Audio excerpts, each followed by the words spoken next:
Good morning Dhanya. Good morning ഭർത്ത.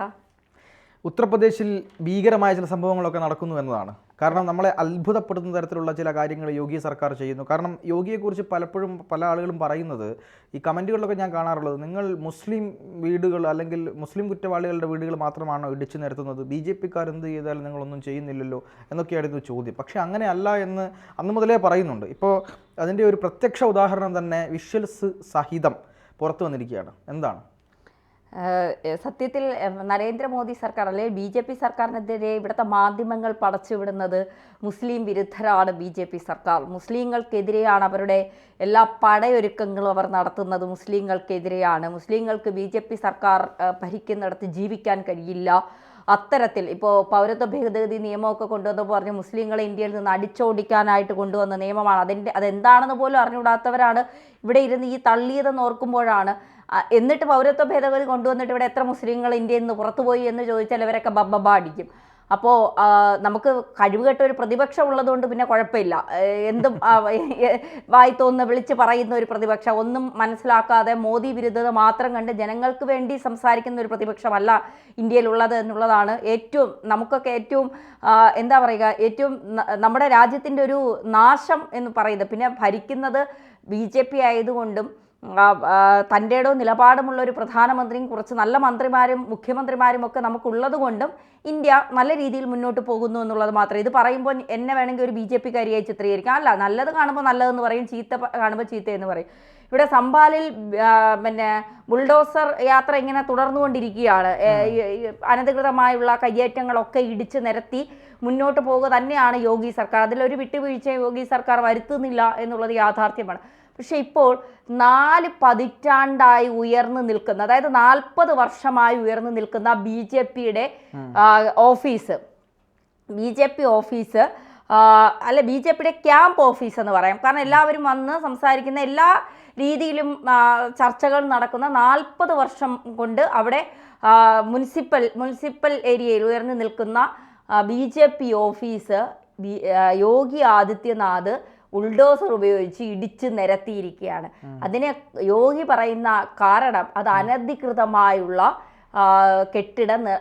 അനധികൃതമായ സ്ഥലത്താണ് ആ കെട്ടിടം കയ്യേറ്റമാണ്. അതുകൊണ്ട് അത് കയ്യേറ്റം ബി ജെ പി നടത്തിയാലും പക്ഷപാതമില്ലാതെ സ്വജനപക്ഷപാതം കാണിക്കാൻ ഞങ്ങൾ അത് ചെയ്തിരിക്കും എന്ന് പറഞ്ഞുകൊണ്ടാണ് യോഗി ആദിത്യനാഥ് ആ ബി ജെ പിയുടെ ക്യാമ്പ് ഓഫീസ് ഇടിച്ച് നിരത്തി നിലം പരിശാക്കിയിരിക്കും. നമുക്കൊരു അതിശയം തോന്നും. കാരണം ബി ജെ പി ഓഫീസൊക്കെ ബി ജെ പിയുടെ തന്നെ ഒരു മുഖ്യമന്ത്രി യോഗി ആദിത്യനാഥ് ഉത്തർപ്രദേശിൽ 2 തവണ ചരിത്രത്തിൽ തന്നെ ആദ്യമാണ് ഒരു മുഖ്യമന്ത്രി ഉത്തർപ്രദേശിൽ 2 തവണ അധികാരത്തിൽ വരുന്നത്. അപ്പോൾ എത്രത്തോളമാണ് യോഗിയുടെ ഒരു പവർ എന്നുള്ളതും യോഗി അവിടുത്തെ ജനങ്ങൾക്ക് എത്രത്തോളം പ്രിയപ്പെട്ടവനാണെന്നുള്ളതും നമുക്കത് മനസ്സിലാക്കാൻ സാധിക്കും. പിണറായി കിറ്റ് കൊടുത്ത് വന്നു കയറിയതുപോലെ അല്ല ഉത്തർപ്രദേശിൽ യോഗി. ഉത്തർപ്രദേശിൻ്റെ മുഖച്ഛായ തന്നെ, പണ്ടൊക്കെ യു പി പോകാൻ തന്നെ മടിക്കുന്നവർ ഇപ്പോൾ ഉത്തർപ്രദേശ് എന്ന് പറയുമ്പോൾ വലിയ രീതിയിലുള്ള മാറ്റങ്ങൾ ഉത്തർപ്രദേശിൽ എല്ലാ മേഖലയിലും വന്നു എന്നുള്ളതൊരു യാഥാർത്ഥ്യം തന്നെയാണ്. അത്രത്തോളം വികസനത്തിൻ്റെ കാര്യത്തിൽ ഒരു വിട്ടുവീഴ്ചയും കാണിക്കാത്ത യോഗി, അക്രമികൾക്കും അനധികൃതമായി കുടിയേറ്റം നടത്താൻ അല്ലെങ്കിൽ അനധികൃതമായി ഇത്തരം കെട്ടിടങ്ങൾ നിർമ്മിക്കുന്നവരോടും ഒരു വിട്ടുവീഴ്ചയും കാണിക്കാത്ത യോഗി സ്വന്തം പാർട്ടിയുടെ ഓഫീസാണെങ്കിലും അനധികൃതമായ സ്ഥലത്താണത് നിർമ്മിച്ചു വച്ചിരിക്കുന്നതെങ്കിൽ അതിന് പഴക്കമോ വർഷങ്ങളോ അല്ലെങ്കിൽ അവിടെ ഒരു ഞങ്ങളുടെ ഓഫീസാണെന്നുള്ളൊരു ഇതോ ഒന്നുമില്ല. ഇടിച്ചു നിരത്തേണ്ടതാണെങ്കിൽ അത് ഇടിച്ചു നിരത്തുക തന്നെ ചെയ്യുമെന്ന് യോഗി കൃത്യമായി അറിയിക്കുകയാണ്. ഇത് ഇവിടുത്തെ മാധ്യമങ്ങളൊന്നും ചർച്ച ചെയ്യില്ല. കാരണം ഇവിടുത്തെ മാധ്യമങ്ങൾ ചർച്ച ചെയ്താൽ ബി ജെ പിക്ക് അതൊരു മൈലേജ് കിട്ടും. ഇവരാരും ഇത് അറിഞ്ഞിട്ട് പോലും ഇല്ല എന്നുള്ളതാണ് യാഥാർത്ഥ്യം. അവിടുത്തെ ഓഫീസ് എനിക്ക് തോന്നുന്നു ഇതുമായി ബന്ധപ്പെട്ട് ബി ജെ പിയുടെ തന്നെ ആ സ്ഥലത്തെ ഏരിയ ചിറ്റൂർ പാണ്ഡെ എന്ന സ്ഥലത്താണ് ഈ ബി ജെ പിയുടെ ഓഫീസ്. ആ ഓഫീസാണ് ഇടിച്ച് നിലംപരിശാക്കിയിരിക്കുന്നത്. അവിടുത്തെ തന്നെ ജില്ലാ വൈസ് പ്രസിഡന്റ് സുരേന്ദ്ര സിംഗ് ഇതുമായി ബന്ധപ്പെട്ട ഒരു പരാമർശം നടത്തി. എന്തിനാണ് ഇത്രയും 4 പതിറ്റാണ്ടുകളോളം പഴക്കമുള്ള ഈ ബി ജെ പി ഓഫീസ് എന്തിനാണ് നിങ്ങൾ ഇടിച്ചു തകർത്തത്, നമ്മുടെ ഓഫീസല്ലേ അതെന്ന് പറഞ്ഞപ്പോൾ യോഗി പറഞ്ഞത് അനധികൃതമായി ആ നേരത്തെ മുനിസിപ്പാലിറ്റിയിൽ നിന്ന് ആളുകൾ വന്ന് നോക്കി ഇത് അനധികൃതമായ സ്ഥലത്താണ് ഇത് പണിയഴിപ്പിച്ചിരിക്കുന്നത്, അതുകൊണ്ട് ഇത് ഇടിച്ചു നിരത്തണമെന്ന് യോഗിയോട് പറഞ്ഞു. യോഗി അത് അനുവാദവും കൊടുത്തു, ചെയ്തോളാൻ പറഞ്ഞു. അപ്പോൾ യോഗി പറയുന്നത്, ഞാൻ മതമോ ജാതിയോ ലിംഗമോ നിറമോ നോക്കിയല്ല ഉത്തർപ്രദേശിൽ കാര്യങ്ങൾ ചെയ്യുന്നത്. സത്യം, നീതി, ധർമ്മം ഇത് നോക്കിയാണ് ഞാൻ കാര്യങ്ങൾ ചെയ്യുന്നത്. ഇത് സത്യം, ധർമ്മം, ന്യായം, നീതി, ഇത് ആരുടെ ഭാഗത്തുണ്ടോ, ഈ 4 കാര്യങ്ങൾ ആരുടെ ഭാഗത്തുണ്ടോ അവരോടൊപ്പം നിന്ന് പ്രവർത്തിക്കുക എന്നുള്ളതാണ് BJP സർക്കാരിൻ്റെ അജണ്ട എന്ന് പറയുന്നത്. അവിടെ ജാതിയില്ല, മതമില്ല, ലിംഗമില്ല, നിറമില്ല എന്നുള്ളതാണ്.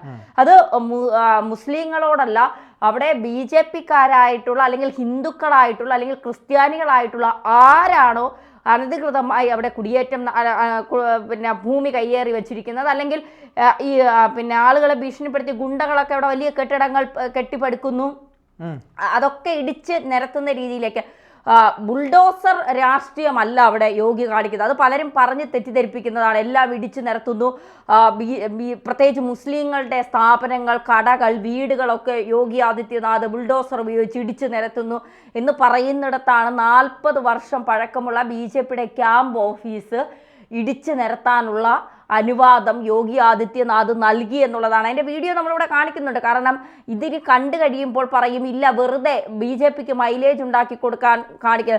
ഇതിപ്പോൾ അവിടെ BJP ഓഫീസ് അനധികൃതമായി പണിഞ്ഞിട്ടും അനധികൃതമാണെന്ന് മനസ്സിലാക്കിയിട്ടും യോഗി ആദിത്യനാഥ് അത് ചെയ്തില്ലെങ്കിൽ തീർച്ചയായിട്ടും നമ്മളത് വാർത്തയാക്കും. യോഗിക്ക് എന്താ ഇത് കണ്ണിൽ കാണുന്നില്ലേ എന്ന് നമ്മൾ ചോദിക്കും. പക്ഷേ യോഗി അങ്ങനെയല്ല. പക്ഷപാതം എന്ന് പറയുന്നത് എൻ്റെ നിഘണ്ടുവിലേ ഉള്ള കാര്യമല്ല. ഞാനത് കൃത്യമായി ചെയ്യുക തന്നെ ചെയ്യും. അത് ഉത്തർപ്രദേശിൽ എൻ്റെ നിയോജക മണ്ഡലത്തിൽ അല്ലെങ്കിൽ എൻ്റെ സംസ്ഥാനത്ത് കൃത്യമായി തന്നെ കാര്യങ്ങൾ പോലും അവിടെ BJP എന്നോ കോൺഗ്രസ് എന്നോ മറ്റു പാർട്ടിക്കാരെന്നോ ഉള്ള ഒരു തരത്തിലുമുള്ള വ്യത്യാസമുണ്ടാകില്ല. BJP ആണ് തെറ്റ് ചെയ്തെങ്കിൽ അത് തിരുത്തി മുന്നോട്ട് പോവുക തന്നെ ചെയ്യുമെന്നുള്ള ഒരു മുന്നറിയിപ്പ് കൂടിയാണ് യോഗി നൽകിയിരിക്കുന്നത്. ഈ യോഗിക്ക് സപ്പോർട്ടായിട്ട് BJP MPമാരും അല്ലെങ്കിൽ BJPയുടെ പ്രവർത്തകരും നേതാക്കന്മാരും ഒക്കെ ഉണ്ട് എന്നുള്ളതാണ് ഇതിൽ. നമുക്ക് സാധാരണ എല്ലാവരും വിമർശിക്കും. ഇവിടെ BJPയുടെ ജില്ലാ വൈസ് പ്രസിഡന്റ് ആ സ്ഥലത്തെ ചിറ്റു പാണ്ഡെ എന്ന സ്ഥലത്തെ ജില്ലാ വൈസ് പ്രസിഡന്റ് വിമർശിച്ചു. അപ്പോൾ യോഗി പറഞ്ഞു വിമർശിച്ചുകൊണ്ട് വരണ്ട, അത് അനധികൃതമായ കയ്യേറ്റമാണ്, അത് ഒഴിപ്പിക്കുക തന്നെ ചെയ്യും, അത് ഇടിച്ച് നിലംപരിശാക്കുക തന്നെ ചെയ്യുമെന്ന്. ഇങ്ങനെയൊക്കെ അല്ലേ ഒരു മുഖ്യമന്ത്രി വേണ്ടത്? ആദ്യം സ്വന്തം തെറ്റുകൾ തിരുത്തി മുന്നോട്ട് പോകേണ്ടവരല്ലേ, അല്ലേ? തീർച്ചയായും. അതായത് യോഗി ആദിത്യനാഥിനെ പോലെ വളരെ കൃത്യമായി കാര്യങ്ങൾ കൈകാര്യം ചെയ്യുന്ന ഒരു മുഖ്യമന്ത്രി. പലപ്പോഴും നമ്മളൊക്കെ ധന്യ നേരത്തെ പറഞ്ഞതുപോലെ വിമർശനങ്ങൾ ഉന്നയിച്ചുകൊണ്ടിരുന്നത് യോഗി ചില കാര്യങ്ങൾ മാത്രമാണ് ചെയ്യുന്നതെന്നൊക്കെയായിരുന്നു. പക്ഷേ അങ്ങനെയൊന്നും അല്ല. വളരെ കൃത്യമായി തന്നെയാണ് യോഗി കൈകാര്യം ചെയ്യുന്നതെന്നും യോഗി വളരെ കാര്യങ്ങൾ കണ്ണിങ്ങായി പഠിച്ചുകൊണ്ട് തന്നെയാണ് ചെയ്യുന്നതെന്നും അത് BJP ചെയ്താലും CPM ചെയ്താലും കോൺഗ്രസ് ചെയ്താലും CPM അവിടെ ഇല്ല, ബാക്കിയുള്ള ആര് ചെയ്താലും ഇത് തെറ്റ് തന്നെയാണ് എന്ന് വളരെ കൃത്യമായി പറയുമെന്നും പണ്ടത്തെ ഒരു UP അല്ല ഇന്നത്തെ UP എന്നും ബീഹാറും UP ഒരു പാരലൽ വേൾഡ് ആയിരുന്നു. ഈ ഗുണ്ടകൾ നടമാടിയിരുന്ന ഗുണ്ടാ മാഫിയ രാജായിരുന്നു അവിടെ ഉണ്ടായിരുന്നത്. രാത്രി പോലും ഇറങ്ങി പകല് പോലും ഇറങ്ങി നടക്കാൻ പറ്റാത്ത, രാത്രി തീരെ ഇറങ്ങി നടക്കാൻ പറ്റാത്ത ഒരു സ്ഥലത്ത് ഇന്ന് UPയിൽ പോയി കഴിഞ്ഞാൽ ഏതൊരു സ്ത്രീക്കും സ്വാതന്ത്ര്യത്തോടെ പേടിയില്ലാതെ നടക്കാൻ പറ്റുന്ന ഒരു സംസ്ഥാനമാക്കി UPയെ യോഗി മാറ്റിയത് വളരെ അത്ഭുതത്തോടു കൂടിയാണ് ആളുകൾ നോക്കിക്കാണുന്നത്. എന്തൊരു മാജിക്കാണ് എന്നുള്ള നിലയ്ക്കാണ്. അപ്പോൾ എന്തായാലും യോഗിയുടെ ഈ നിലപാടിന് കൈയടിച്ചേ പറ്റുള്ളൂ. തീർച്ചയായിട്ടും.